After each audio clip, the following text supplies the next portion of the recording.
just have a God who has your back, and things will be falling apart for you. Even when those things fall apart from you, you will have his assurance that he is the God that causes all things to work together for your good, because he loves you and because he has called you according to his purpose. So he is your God. You have a God who is your sure banker. Let's put it that way. Who is your pillar? He stands behind you. He stands in front of you. He stands by your side, holding your side. He never leaves you or forsakes you. I want us to just bless the name of the Lord. Hallelujah. Thank you, Jesus. Thank you, choir. God bless you. Hallelujah. Hallelujah. Let's have our seats. Okay, so today we are starting the series titled Life Issues. So based on the theme of this month, we want to discuss issues that affect us. We want to be real. Do you understand? You know, it's easy to come to church and the preaching is done and everybody is excited and you go home and you're like, what did they even tell us today? You understand? But today we want to share issues. We want to bring up people who have been through certain things and have overcome it. What's the essence of it? We want you to know that whatever you're going through, you are not alone. Whatever will come your way, someone has gone through it. Jesus said that you will have challenges, you will have tribulations, but when you have it, be assured that he has overcome for you. So this is why we are here today. The Bible also says that in Proverbs 24 verse 10, it says that if you fail in the day of trouble, your strength is small. So we are here to help your strength, so that in the day of trouble, because let me assure you, the day of trouble will come for everybody. We can decree, we can declare, we can do everything, but the day of trouble, everyone will have one thing or the other. As long as we're on this side of eternity, one thing or the other will happen for us that will look as if God has left us. But we want to encourage you, we want to pack your strength full. So join me this morning. Like I said, we are going to bring people who have gone through certain things. They've been through things. And this morning we are going to be addressing the topic that goes around business failure and loss of job. Has anybody lost their job here before? You've lost your job. I have too. You've lost your job before. Has anybody tried a business and the business failed? Business crashed. Okay. So we're bringing two people who have had these experiences in their lives, and we want them to help you, to tell you the things that they've been through and encourage you, just in case you have not. The people who have never experienced this, raise your hand. You've never experienced it. No, now, let's be real. It's not everybody that raised up their hands when I asked. You've never. Great. It's not an achievement, so to speak. So if you have never, it's a good thing for you now.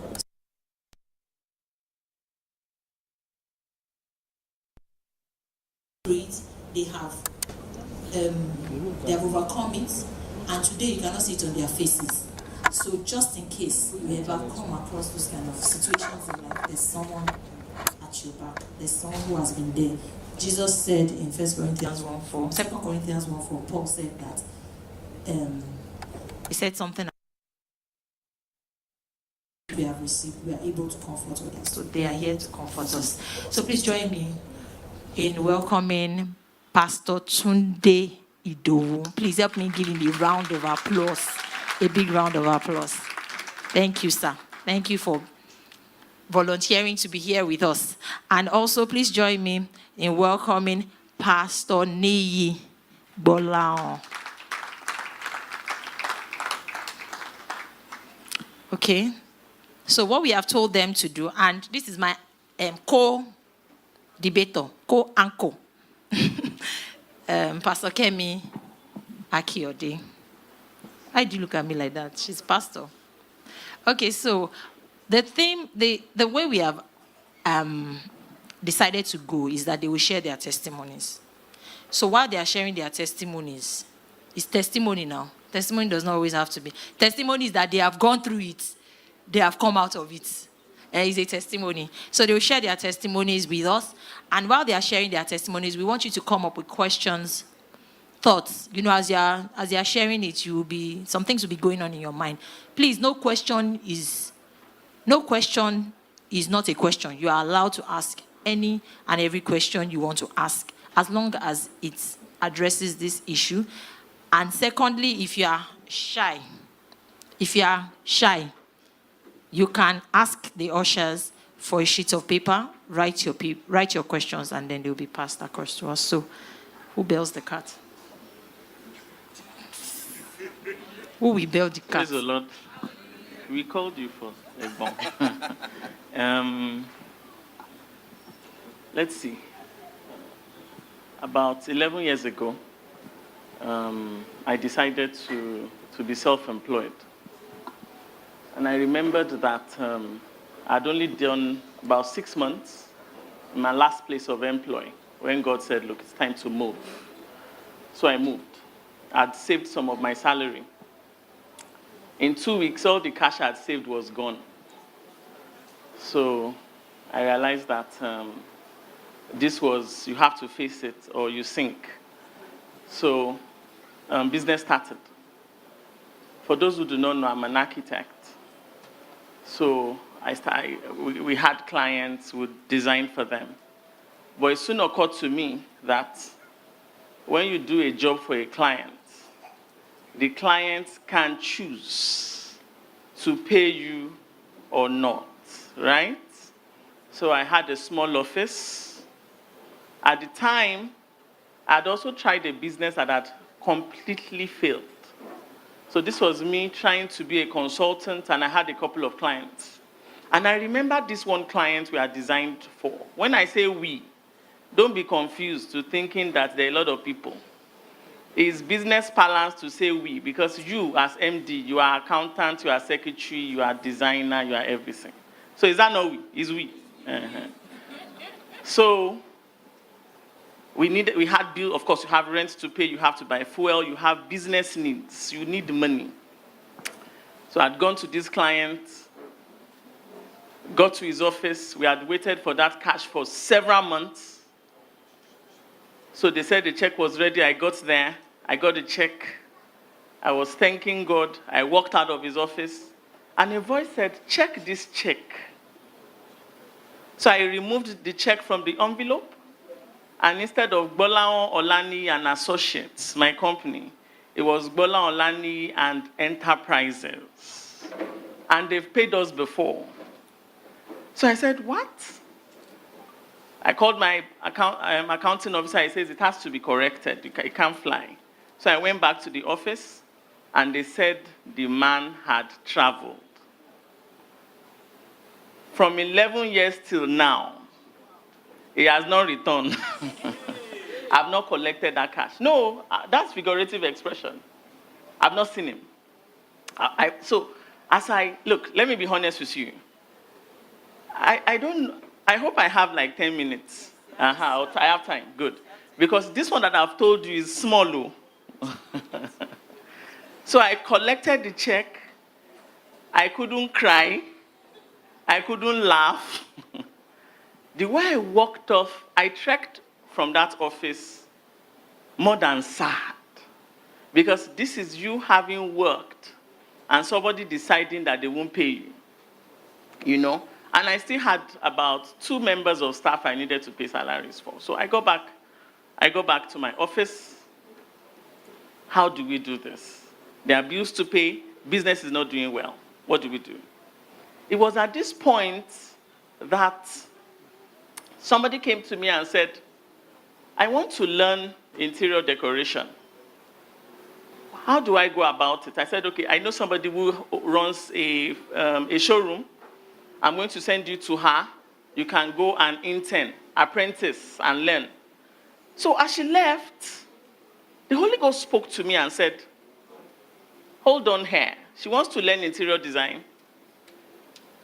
I searched online. There was no school. And God now said, look, you want to lecture. Why not start? You should start an interior design school. So I checked online. There was no school in Nigeria. I'm an architect. I have interior design experience. Boom. All of a sudden, I said, this is something I can do. So that was 10 years ago. I decided that we would start this interior design school. So from January 2009, it started. Then, so let me share the second experience. So we started in January 2009, and it was a first hit success. By January, the class was full. I was still in my small office. And this was it. I began to think, proud to this idea, that look, the only way to survive in business is if you can have constant or positive cash flow. Money has to come in on a frequent basis. If you have to depend on a client, you have to fast, you have to pray, you will lose weight. So there has to be somehow money was going to be coming in. So the school now was like, come, this could be it, right? Something that we would enroll students constantly. We enroll students every month. And the money that came in would now be able to take care of my bills. It was a divine idea, and it worked. So all of a sudden, we were on Facebook, and everybody was clamoring for this school. Because, to be honest, God was with me, and God is still with me. When are you coming to Abuja? When are you coming to Port Harcourt? It was all on Facebook. So about 6 months down the line, I said, okay, it's time to go to Abuja. I'd not been to Abuja before, only once. And I had a friend, we worked in the same architecture firm. So I called her and said, look, I have this school I've started in Lagos. I want to set it up in Abuja. Can I come set it up in your office? Because you're an architect. You can actually work with me. You will run the Abuja school. We'll find a way to share profit and I'll pay you. So she said, oh, but I don't know anything. Don't worry, I'll teach you. I'll train you. So off to Abuja I went. We publicized. First class students came in. Students enrolled. And lo and behold, she just stared at the whole thing and said, wow. So this is how good this is. So I did a month, came back to Lagos, and everything suddenly went upside down. The next thing I know, she's saying, the second set of students she enrolled, she collected all the cash. I had no space in Abuja. I had no Abuja experience. I knew nobody. And she had leverage. And I'd made my first major mistake. I trusted a friend who was now going to hijack the Abuja school. And I laid on the floor in my room. You see, if it was somebody you went very close to, the pain won't be that deep, right? It's like somebody driving a knife through your chest. The first set of students had said, look, we'll stick with the founder of the school. So she couldn't get them to ask for a refund. So they were loyal. But the challenge was this. She now said, and her husband, that look, Nii, you have 3 days to come and get all of your students, or else we are going to throw them out. So what would happen? They would start to ask for a refund. Some might even go to the police and say they need their money. And I had a Lagos school that was still also young, right? Meanwhile, at the time I had gone to Abuja, the architect I had employed to run the Lagos school had also messed it up. So we're owing ₦1 million in fees. Students had refused to pay and they had all left. So I lied down on the floor and I was morose. I didn't know exactly what to do. And all of a sudden, I said, man, you have to strengthen yourself. So I stood up. Look, don't be deceived by my English. Do you understand? I can be very passionate, very passionate. So I just got up, encouraged myself, and flew to Abuja. Got to Abuja, no space, nothing, all faith. And we rented the space. We are still there about 9 years, right? And, to cut that long story short, all the branches are still there, right? So final testimony, then I answer Pastor Tunde. Shortly after marriage, and for men who are married, women too spend money, really. But the bulk of the responsibility is always with the guy. I'm not trying to scare single men, right? So after marriage, a student called me and said, I have a client, but I can't handle this job. Can you handle this project? Very big project, telecoms company, renovations. I said, why not? Because we are just married and had spent a lot of money. The opportunity was very attractive. That, look, this is a major contract. It's in Ikoyi, right? That we're going to make a lot of money. I can recoup all of what I'd spent and more. I didn't pray too much. I just this is a fantastic project. So I jumped right on it. Partnered with a senior colleague, jumped right on it. Indians. I don't want to say anything about that because we're on camera. But I'd advise you to always run. Who to run from, don't worry, decode that, right? There are people worse off than Nigerians, but let me just stop there. So anyway, we got into this project. They would mobilize only 30%. I'd never done a project like that before. I had to borrow money from my other businesses. To cut that long story short, by the time we were kicked out, meaning by the time we had done about 80 or 85% of the job, somebody came up within that company that we weren't doing. That's their strategy. You've not done a good job. They threw us out. And they were owing 11 million naira. So I was indebted to the tune of several millions, right? Several millions. We were owing suppliers. We were owing artisans. It was so bad that anytime there's a knock on my door, my wife's heartbeat to do, she would just do something like, because she was afraid that who is at the door? Is it a supplier? Because we're in debt. You can imagine. You've done a good job and you're in debt. So I called the lawyer, but look, you just have meetings and meetings. Bills don't listen to English. Bills don't understand grammar, right? And this is, look, I read something yesterday. If you get successful quickly, you would develop a large ego. If it takes time to succeed, right, you will be better for it. We can't look for fast term. You must fail to succeed. It's just how you learn. Now, why I've shared these two testimonies is by the time the Indian experience happened, because of some of the things I had faced, I was a much more mature. Do you understand? I just looked at, thank God, we now have businesses that give us sustainable income. From those businesses, I was able to, without bothering myself. My wife was very surprised that I was not agitated, I was not perplexed, I was not, a business deal had failed, but through God's help, through God's faithfulness, we were able to pay all of that, right? The way God does things, look, I want to tell you something. God allows certain failures to happen. So you just have to see everything as God is driving me through a process. The moment we finished that job, maybe about 7-8 years ago, about 2-3 months after that, another job came in. And it's the best job I've ever handled. Do you understand? So let me stop here. So maybe when they ask questions and all, I will be able to. Thank you. Thank you very much. All right. Thank you. Well, the last project you talked about, I was part of it too. So you had to. I was the one in charge of the tiling, but you got guys to decide. They started working, and all of a sudden, so you have to pay them.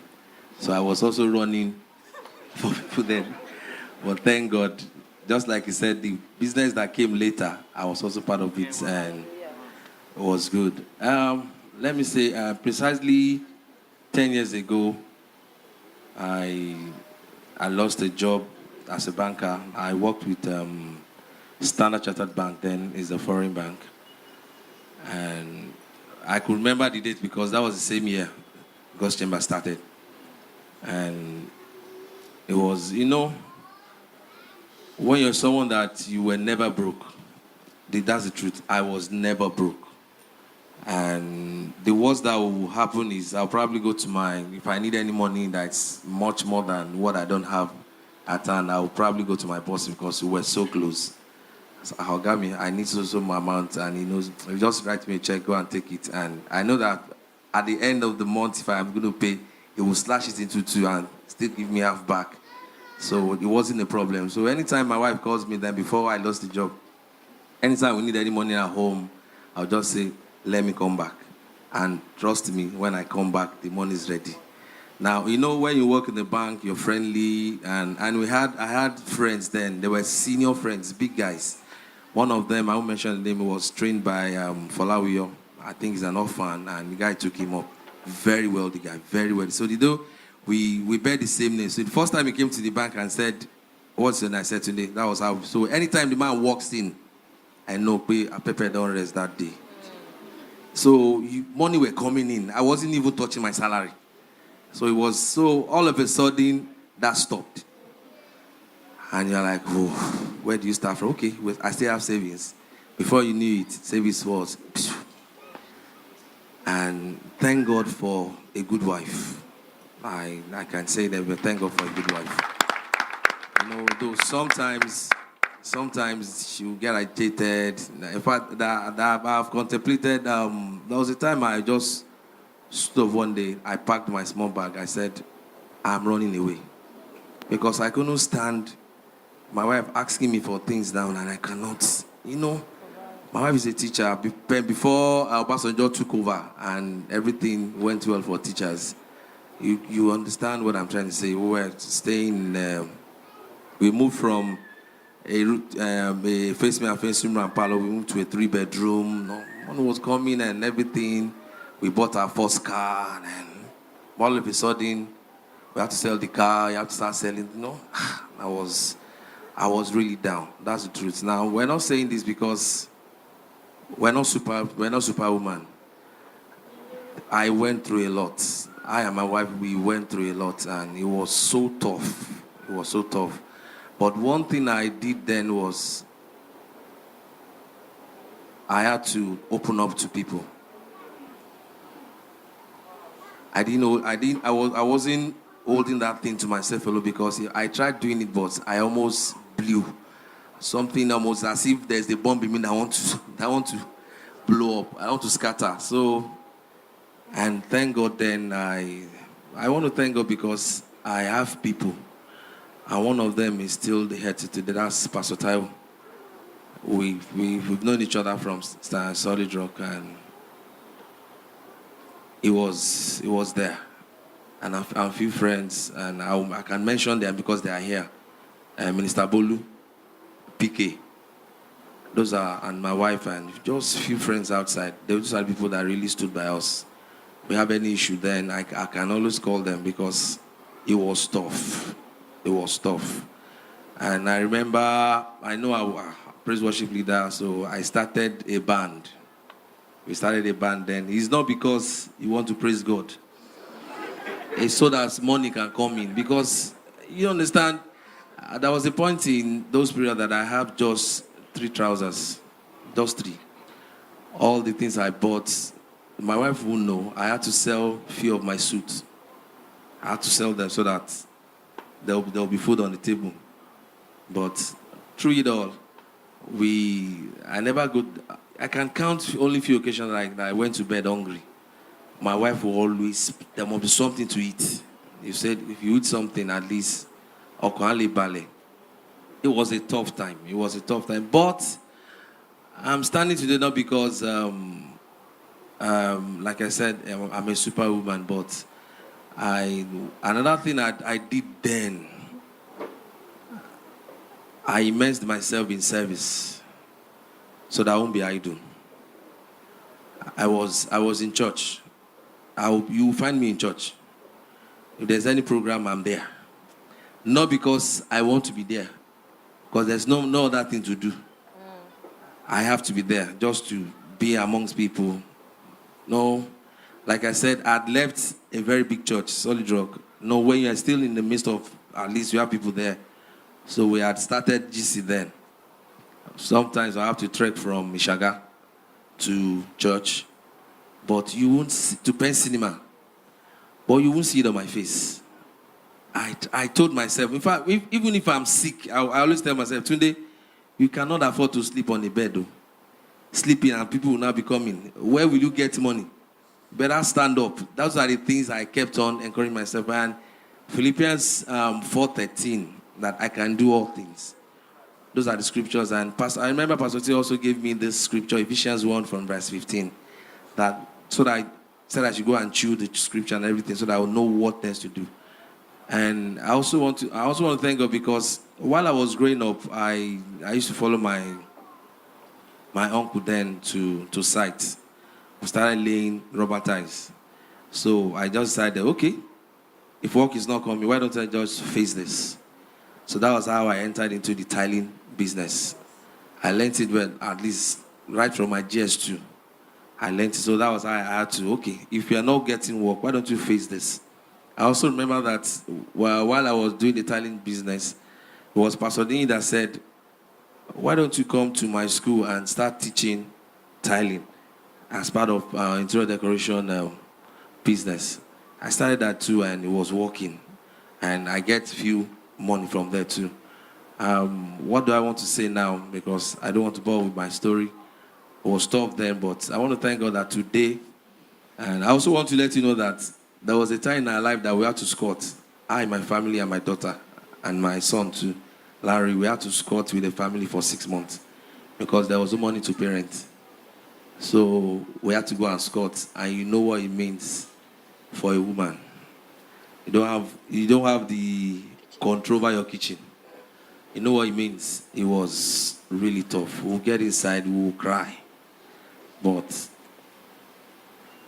once I get out, then we'll just like, okay. But you won't see it on my face. Anytime I come to church. When Girls' Day started, for over 1.5 years, I was the one leading praise worship. Sundays and Wednesday. Once I get back home, instead I trek back home. And most times when Pastor T hear that I trek back, he will be angry. Why did you tell me? I can't be telling you everything. Let me also go through this. This will form part of my testimony. I remember there was a time I had to parent, and it was Daddy, Pastor C's dad, Baba Limosh, that sent me a check of 100K. And I was paying 120. I was like, woof. You know, if you serve, God will have your back. If you do the right thing, God will have your back. Those periods were then, but thank God today, we now stay in our house. We have our house. We bought the second car. Things, I'm not saying we're where we want to be yet, but throughout those periods, because I was in the midst of the right people, it never crossed my mind that I was depression will come with. What's depression? Then we don't know anything that's crazy. It's not that grammar is not coming up. Depression, I'm depressed. There was nothing like that, because I never stay high do. You won't find me just if I'm not at site. It's either I'm in church or I'm in the midst of my friends. We'll be singing, we'll be doing things. So I want to encourage us. That's just my short story. It's a long one. I have to bring it down. I want to encourage us, please. While you're waiting to get a job or do something, you can learn a trade or learn something. Learn a skill. You never can tell. I went to school. I didn't know I would come back to do tiling. Do you understand? That's one of my major business. That's one of my major thing I do now. So let me stop here. Thank you. Thank you so much. Thank you. I have been encouraged myself. We all have stories, but no matter what, there is always encouragement in someone else's story. I picked from Pastor Niyi's story, attitude. The attitude you have towards it. He had this attitude like, I can do it. I will not give up. I am capable. I will not stay here and give up. So the attitude helped him. And Pastor Tunde said something about surrounding yourself with people surrounding yourself with right people. I think that we have gotten to a point in this age and time where everybody is afraid to trust people. We are all afraid to trust someone. But I keep telling people, no matter how bad the world is, there is still someone you can trust. There is at least one person that you can trust. You just have to look for them. You will find them. So, we are going to start with the questions now. Okay, so someone has sent in a question. Pastor Tunde, what kept you going through it all? Well, what kept me going? I can say that it was just God and a good wife. I was never pressurized. She will, even if she needs anything, she'll just tell me and said, if I say, okay, you can't do it now, she will, okay, don't worry, we'll get it done. And I was never under any pressure at home. The only pressure I was under is me not being able to provide. Yes. Personal pressure. It was a personal pressure. And I also, like I said, I also surrounded myself. If I have to voice it out, I'll call those 3 people I called earlier, any of them, I'll tell them, this is what's going on. And especially when I tell Pastor Taiwo, he will like, okay. And let me also tell that those periods that I was putting my own burden on him, it was also under pressure. Because this year I just started, it was not working. And few people here can testify to that. But he will leave his own thing. And I tell to you, it's one of the best pastors this is the best that I've ever seen. He's a true shepherd. That's what I can call him. I call him my Joseph. Because then I call him my Joseph. Because anytime I tell him something, he will interpret and let me, okay, today let's do that. I have a good wife and I have good people around me. And the scriptures was also what especially that Philippians 4:13. I always wake up and I said, I can do all things. I can do all things. I can through Christ. That's my inner strength. That's what I get my strength from. Thank you. Okay. This is really an interesting session. Question 2 is still for Pastor Tunde. Pastor Tunde, what would you do in the same situation if it happened again?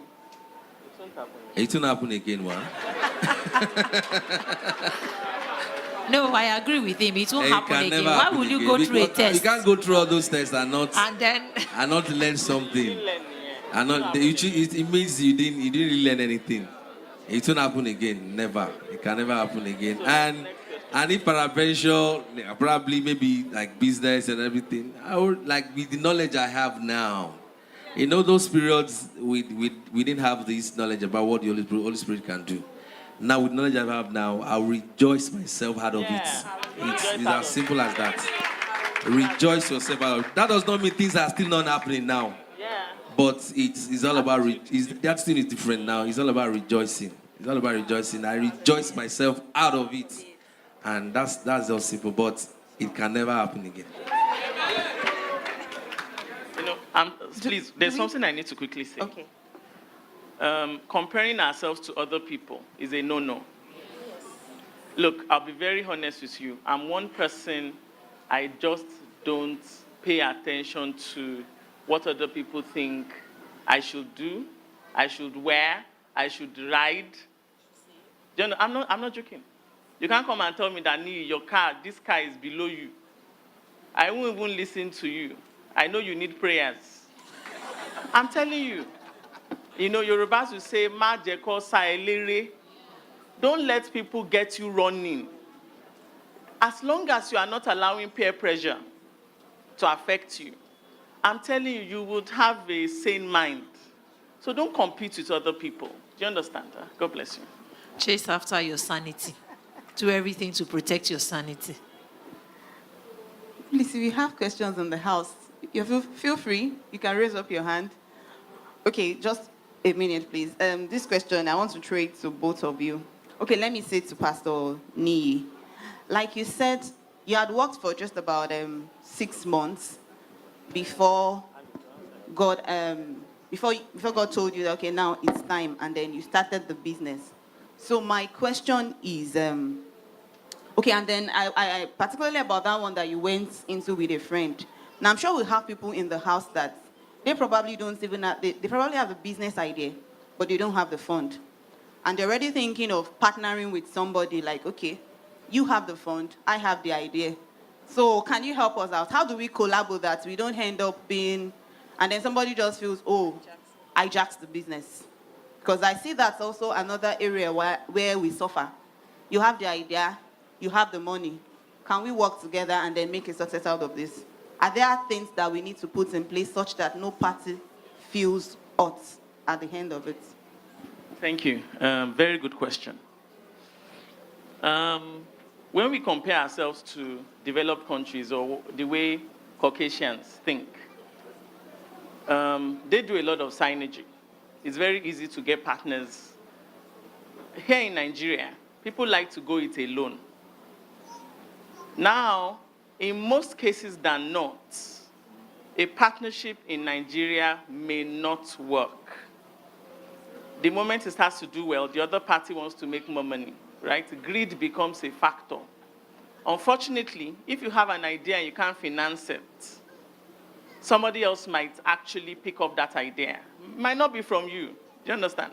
They might also have, nobody has sole rights to an idea. Somebody else can think it up. So usually, with experience, there are different ways. Look, people say you have to sign agreements. I've not seen a country where agreements are disdained like Nigeria. An agreement is sometimes not strong enough because you can break a covenant. Yes, you can, right? So this is my advice. One, when you want to start a business, you cannot allow that business, if it is based on an idea, is what your survival will depend on. If feeding and drinking and shelter, basic needs, are going to depend on an idea, you will most likely be in trouble. You'll be you'll be under a lot of pressure to succeed, right? If you are already married at that point, you'll even be in far more pressure. So, Brother Tunde's advice is, which he says, learn a skill. Look, this is it. You must be able to generate income doing something that can help you survive, even if it is driving a car in a car-hailing business, Uber or Taxify. That constant income will take care of your need and remove pressure. I met a guy, one time I drove Uber. He's into music production. He's a musician. But he's driving Uber to fund his music business because he doesn't want to go into partnership or sell equity. That's smart, right? Now, if you don't have a choice, you can, of course, sell equity in your business. If you are borrowing money, better to borrow money starting with family. I always discourage getting loans, but sometimes you don't have a choice, right? Better to start with friends and family, people that won't put you in jail if you don't pay. Because let's be honest, it doesn't matter how good a business is, it can fail. It can fail, right? So you have to mitigate or reduce your risk. And the only way, as far as I'm concerned, to mitigate your risk is you have income that you control. The moment money you need to survive is coming from somebody else's hands, whether it's an employee or your employer or a client, you are in trouble. It's just a matter of time. Do we understand? Thank you. Thank you, sir. Before I take this question, still on that failed business. So I've done a business and I've failed at it. I'm at ground zero. So how do I start all over? That's a very good question too. Now, this is it. There are people who are born to be entrepreneurs. Not everybody is an entrepreneur. There's nothing wrong with working with a career life. The only thing I personally always have a challenge with is if, as an employee, you depend solely on that salary and you don't have sources of income you control, right? If a business fails, you must analyze, why has this business failed? Sometimes it's finance, sometimes it's expertise, right? But if you know your calling is to be an entrepreneur, you can't go back to paid employment. You need to realize the way entrepreneurs are wired. We cannot do 8 to 5. There are some people who are actually working, who are entrepreneurs. You will be part of the people who say, thank God it's Friday. Because you hate your Monday to Friday, and you're excited when it's Friday. So what I'm saying is that you will not like to be told what to do. You have ideas at work, your boss is shooting it down. You want freedom, but you are not getting it. You will be unhappy. And these are some of the ways people get depressed. If a business fails, you can't see, look, this is the problem. Business is not shortcut to wealth. The perception we have of business is that it's quick, is how to make money quickly. Business or being an entrepreneur is first and foremost a service. One, I am adding value and making other people's lives better. I am reducing unemployment. I am thinking of how to serve. Money is, yes, profit is important, but I'm telling you, it's a distant 3 or 4 or 5. In business, it's a long haul, right? It's a long journey. It's a long journey. So it's important that you are just above. Your cash flow is enough to take care of you, but don't begin to think about, look, how do I make money quickly? So when a business fails, don't be discouraged. Don't be discouraged, because you would learn from that, right? When you learn from it, you mustn't make the same mistake twice. And this is what is coming to my mind now.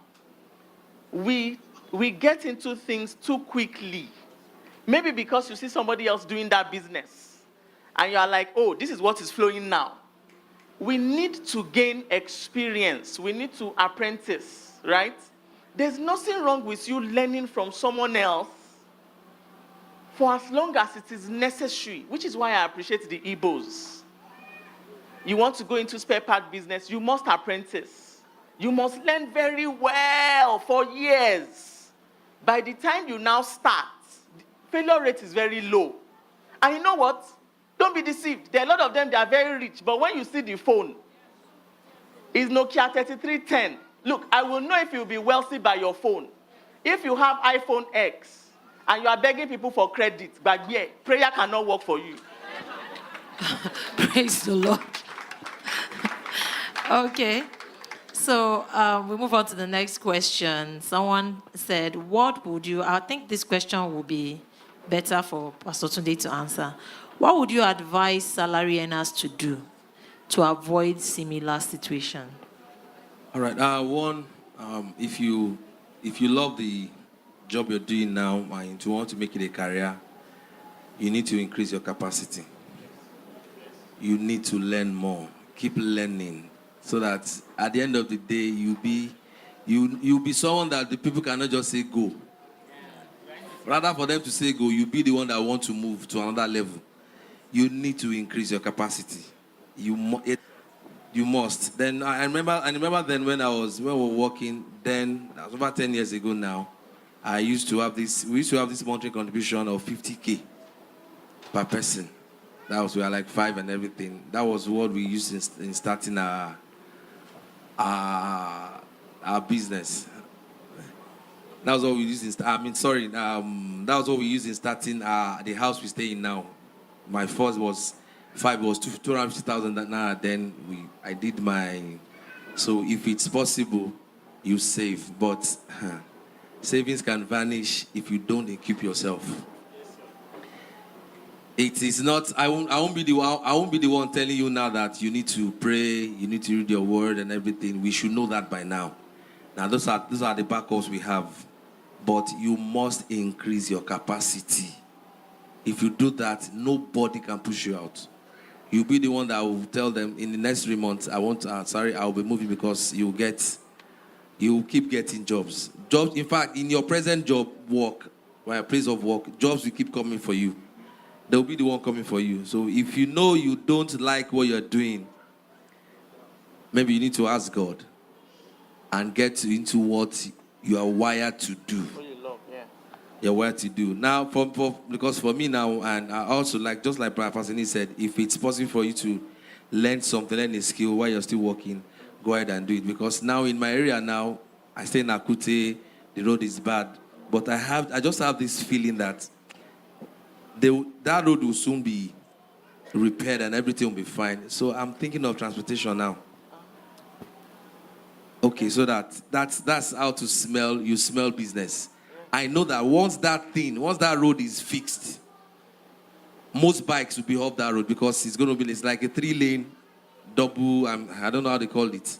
Double carriage. A double carriage hand, and with each lane 3-3. No, we have a lot moving from Berger to Songo. Do you understand? That's a business idea already. So I'm also thinking about that. I've discussed with my wife. We're discussing, and we want to see how we can get into that. So please, if you can do things outside of your job, ladies, you sell. We are blessed. We are blessed in GC. I can say that we are blessed in GC. It's more of the things we need. We've been taught. So it's now left for us to make use of those things that you have learned. Thank you. Highlands, we have lots of questions. So please, our answers will be, we have to be very fast now. But in addition to what Pastor Tunde said, if you are currently working and you are earning a salary, please, I read The Richest Man in Babylon, and one of the things I read is that at least 10% save it. It is not safe to buy a Shoebu. It is safe to invest. That's a wise way. Question 4. Do friends and family really help? Because it seems they only care if suicide is in view. Okay, I think this was because I said you can get a loan from friends and family. Look, there's what I call the self-interest rule. If you have a feeling of entitlement, nobody's going to help you. Meaning, you think, I'm entitled to your help. Nobody's entitled to help you anywhere. Even your parents can. The moment you are above 18, they are not supposed to kill themselves over you again. Is in Nigeria, you have 40-year-olds in their parents' houses. It's wrong. Now, where am I going to here? If you need help from family and friends, the self-interest rule should come into play. If you give me 250,000 naira, I'm going to return your capital, but I'm going to pay you an interest of 50,000 naira. Do you understand? 20%.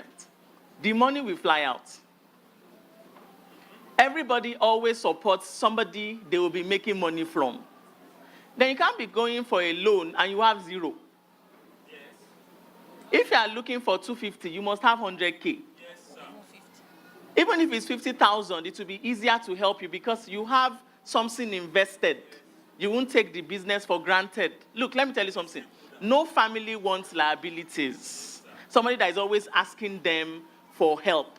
But the issue is that most liabilities, even when they seem to not want to be a liability anymore, on the inside, they are still liabilities. And the best way to help people like that is to allow them to suffer. Because some amount of suffering at the right time in life, in the right degree, is very healthy. Thank you. Pastor Niyi, when in the midst of crisis, how were you able to raise funds to start all over again? Okay, good question. Now, look, we all have our different ways of our different wiring, right? I, for one, am very, very reserved. Very reserved. In fact, except in public, you will not know I'm quite shy. I'm quite shy. So I can't go to people and ask for money. The one person I could only ask money from was my mom, right?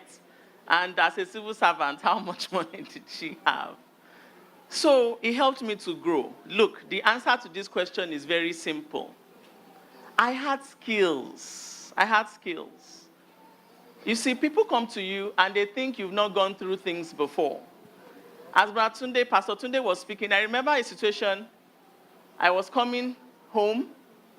I got to Ikeja bus stop. I was hungry, so I bought yogurt. I don't know if they still sell that green yogurt, or they still do, and plantain chips. So I had no idea that they had increased bus fare. And I bought my last change with yogurt and massages. And I couldn't vomit the thing out anymore. So when I got there and the conductor said, some people have the temperament, they can say, conductor, please now. Me, I cannot. I, with all humility, came down and I trekked from Ikeja home. But you know what? I worshipped down there, down home. I sang, I praised, I realized I had time. So that's what exactly Pastor Tunde has always said. Look, let me tell you something. Our intimacy with God matters. Yes, because when you go through those things, you realize that, look, we don't have time, plenty stories. So what am I saying? Learn a skill. Learn a skill. I had skills. I was teaching AutoCAD. I was teaching 3D. In time, learn a skill. Meaning you must be able to generate income by yourself. We all have skills. Some of you, even gossip is a skill now. Because you have blogs and all. Do you understand? What am I saying? Your money, your body. Thank you. Okay, I think we have 2 more questions in the house, and that will be the end for this morning. We still have lots of questions. Okay. Pastor Agnes, Bro Isaac. Praise the Lord. Okay. Okay. This question goes to Pastor Nii. Thank you, ma'am. Yes. In your explanation, you said God told you to quit your job and you start encountering problems while in the business. Now, I'm asking, was there no time God told you about what was coming, or take a step or not to take a step? Was it that you were not listening or God wasn't speaking? Nice question. Thank you. Very nice question. When God asked the children of Israel to leave Egypt for Canaan, it was very quiet on all of the battles that they would face because they would not leave Egypt at all. Part of the learning process is God tells us where He's taking us to, but He will not tell us what we will go through. Because what really matters to God is character building. The experiences we've gone through are the experiences that now help us to help other people. Right? So some of the things we go through, loss of a loved one, etc., God now uses that when we are strengthened to help to strengthen others. So where I'm going to here is this. God just wants to see our reaction. Will you have faith? Will you stop trusting me? Will you backslide, right? How would you react to these things that should get you depressed? Will you choose to rejoice, right? Look, we have summarized a lot. I was living in Omole Phase 1, a fantastic apartment. I moved back to my family house. It was the most unbelievable period of my life. Do you understand? But these are the things that God won't tell you that would happen. But would it make you stronger? Would it build your faith? Do you understand? So the truth is that let us just make up our mind that nothing on earth, in heaven, under earth will separate me from God. Nothing. That's it. Thank you. Next person, please. Our time is almost up. Please let us make our questions Thank you very short. much, Pastor Nii. A question to you. You talked about very, very quickly, the part I'm really interested in was the part of the 11 million that you could not see anymore. The man went away with it. That's not a small money as at the time you had this experience.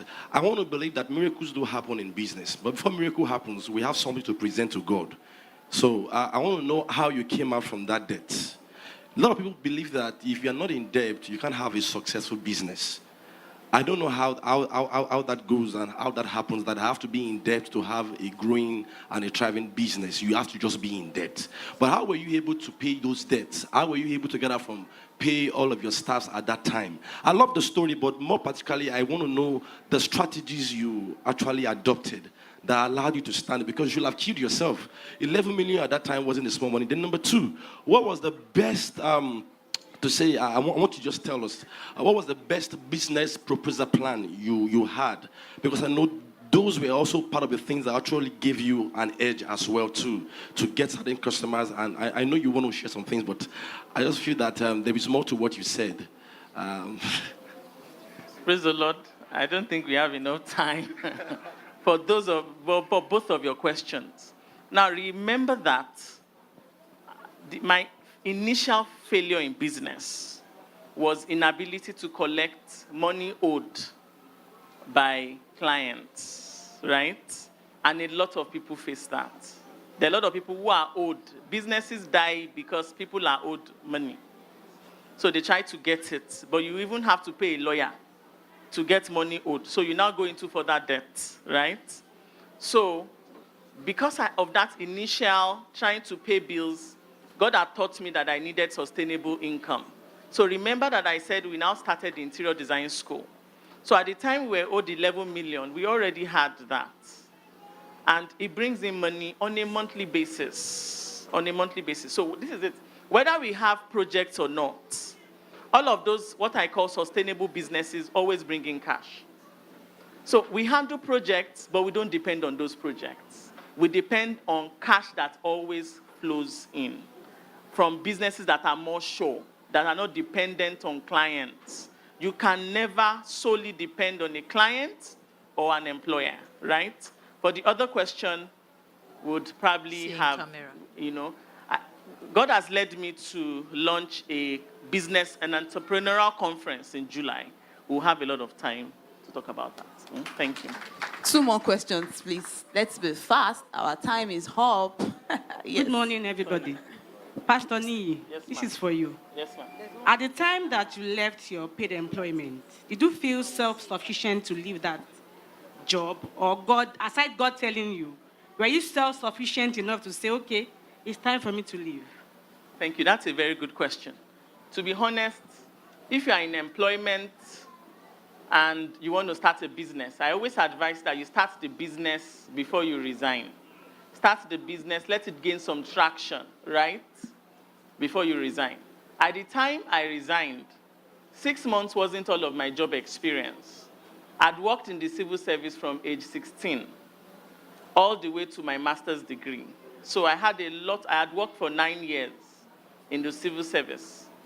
It was during NYSC I realized that I was an entrepreneur, right? I just realized that, I love business. I enjoy business. So after NYSC, I'd worked for 6 months and I had God. And I knew, but look, this is it. Businesses are different. When your business is based on skill, as against trying to sell a product, and your skill is highly marketable, the indices are different. You just want to look for customers who need your services.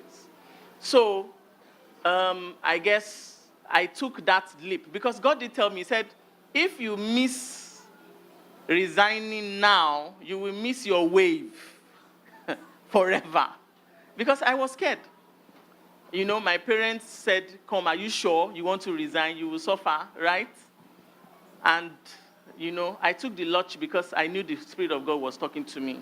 But to be honest, except God is pressing you, it's better to be commonsensical about these things. You do not want to leave a job when you don't have sustainable income coming in, because survival will definitely knock at your door, right?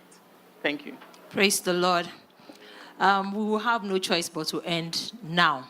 So if you have any further questions, you can see them personally. They are, they are torch bearers for this kind of situation. So you can afford to see them personally. And if you feel your issue is not something around this area and you need someone to talk to, we have counselors in the house who are available to talk to you. You can meet any of the pastors and ministers in the house.